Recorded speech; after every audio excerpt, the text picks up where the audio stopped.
Bonjour à tous. Les belles-mères ne vont pas être contentes, mais je voudrais quand même leur dire que cette plante s'appelle les langues de belle-mère, parce qu'elles ont la langue bien pendue. Il paraît. Enfin, les plantes. Hein.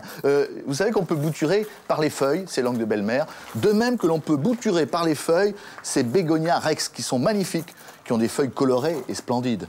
Et justement, nous allons en parler du bouturage par les feuilles. Regardez Valérie Chancel, elle est en train de pratiquer un prélèvement. Alors, attention, Valérie, vous nous dites bien que le prélèvement a une importance cruciale. Oui, Laurent, le prélèvement est très important. Donc, pour le bégonia rex, on ne va pas prendre une feuille au centre de la touffe, mais à l'extérieur.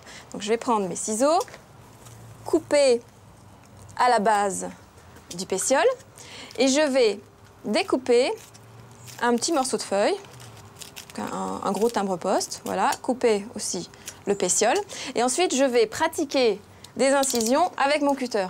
Donc, 2-3 incisions, voilà, sur les nervures, perpendiculairement. Et ensuite, c'est tout simple. Je prends ma feuille et je vais la plaquer sur le terreau.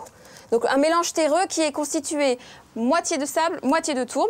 Et ensuite, je n'ai plus qu'à maintenir la terre humide et à attendre. Et vous ne nous parlez pas de la lumière et de la température, Valérie? Alors, pour la lumière, Laurent, une lumière tamisée. Et pour la température, entre 22 et 25 degrés. Et voilà ce que ça donne au bout de 5 semaines. On voit la petite plantule qui apparaît. Et avec mon Saint-Polia, vous pouvez faire quelque chose, Valérie?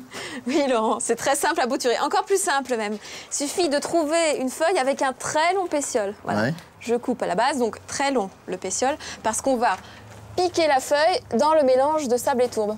Alors, on va piquer les feuilles en randonnion, espacer de 2-3 cm.